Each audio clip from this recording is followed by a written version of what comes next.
ভাবতেছেন আমি এই বুলেট ট্রেনের লাইনের নিচে কি করি। আমার একটা শখ আছে যে বাসার সামনে এমন বুলেট ট্রেনের পিলার 4-5টা থাকবো, নিয়ে রাইকা দিমু। এটা একটা শখ বলতে পারেন। ওই যে বুলেট ট্রেন যাইতেছে, তো অনেকের অনেক কিছু শখ থাকে, তো আমার একটা শখ যে কয়েকটা পিলার নিমু বুলেট ট্রেনের। তো আজকে আইসি নিতাম, তো আইসি পরে যা থেকে একটা শখ আছিল যে বুলেট ট্রেনের পিলার নিয়ে রাখবো কয়েকটা। তো পছন্দ হইতেছিল না, তো আজকে আইলাম পছন্দ করতাম কোনটা নিমো। এইটা পছন্দ করাম আর কি। আজকে 3-4টা পছন্দ করাম, কইরা লইয়া যাবো।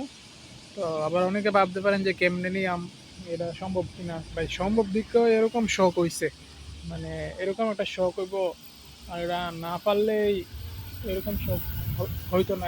এটা স্বাভাবিক, মানে যে এটা শখ পূরণ করতে পারবো তারও এরকম শখ হয়। তো আমারও একটা শখ হয়েছে 3-4টা নিমো। তো ভাবতেছি কোনটা নেওয়া যায়, বহুত পিলার আছে দিকদা। তো দেখি 3-4টা নিমো। এটা এটা খারাপ না, এটা এটা নিতে পারাম। তারপরে এইটা, এটা আছে ভালোই। দেখি কোনটা নেওয়া যায়, এটা এটা আর এটা, এই দুইটা দেখি কিরকম হয়।